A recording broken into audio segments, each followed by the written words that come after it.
बिस्मिल्लाहिर्रहमानिर्रहीम। नन ज़मून टॉपिक दे Nehru report no अवल मूंगा इंट्रोडक्शन वको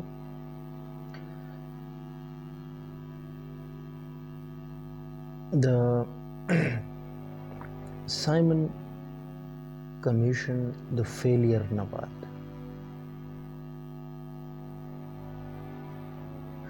न बाद सिचर वशो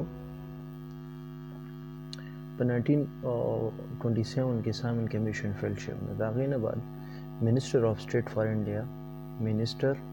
آف سٹیٹ فار انډیا چې دا غنوم دی لارډ بارکن هیډ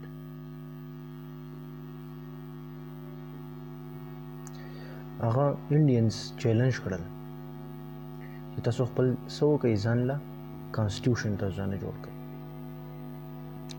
نو دا غینه بعد څه چل وشو دا غینه بعد په 1928 مئی باندې آل پارټیز کانفرنس وشو او په دې کې ټوټل وو 7 ممبرز په دې کې او دلې 3 میاشتې ټیم ورکړ. تاسو خپل ریپورت 3 months بعد پیش کوئ.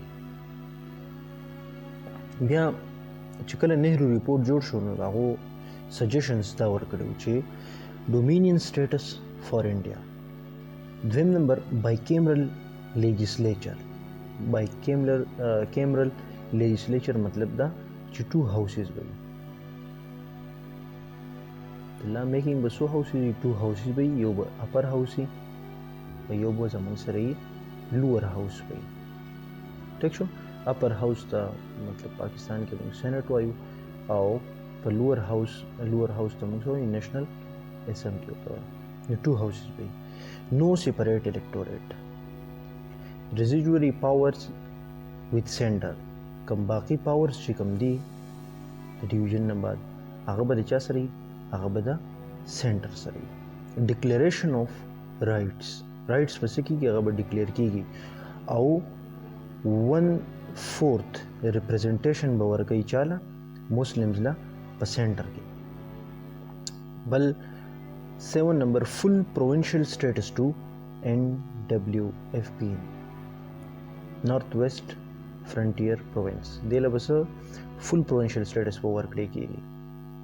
بل چې سند به د بامبای نه سکیږي جدا کیږي. په 9 نمبر کالونیل رول چې دی هغه به ریمین هغه به یي په انډیا باندې. او بل 10 لاست نمبر ریزرو سیټس فار مسلم ان پروونسز. خو هغه پروونسز چې په کمی کې 10% مسلم پاپولیشن نو مسلم پاپولیشن نو هغه له موږ ریزرو سیټس ورکاو.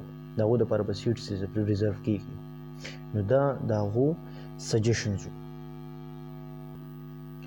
اوس راځو ریاکشن اف مسلم لیگ.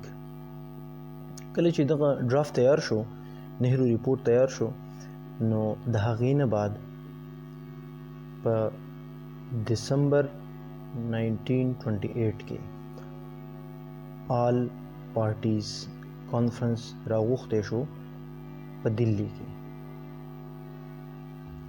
د څه دپاره؟ د دغې ریپورټ د اپروول لپاره.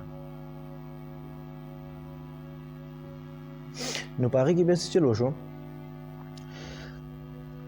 نهرو ریپورٹ مسلم لیگ ریجیکٹ کو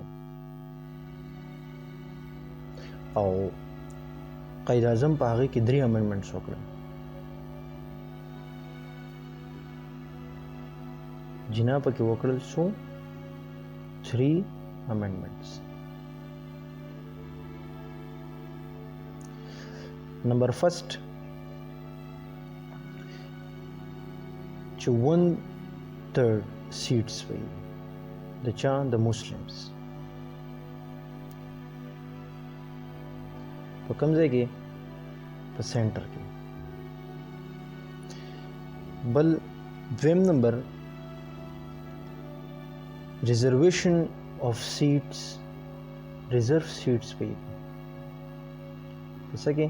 په پنجاب کې او په بنگال کې. چا دپاره؟ د مسلم دپاره. ټیک شو. بل تھرڈ نمبر پروونشل اٹانومی.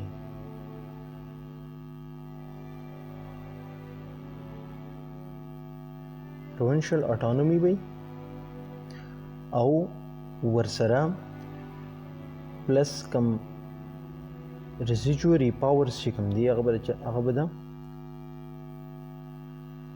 پرووینسز سره وي. ریزیجوري پاور به د چا سره وي؟ د پرووینسز سره. نو دغه درې امینډمنټس پکې چا وکړل؟ دا پکې مسلم لیگ جنا وکړل او نهري ریپورټ یې ریجیکټ کړ.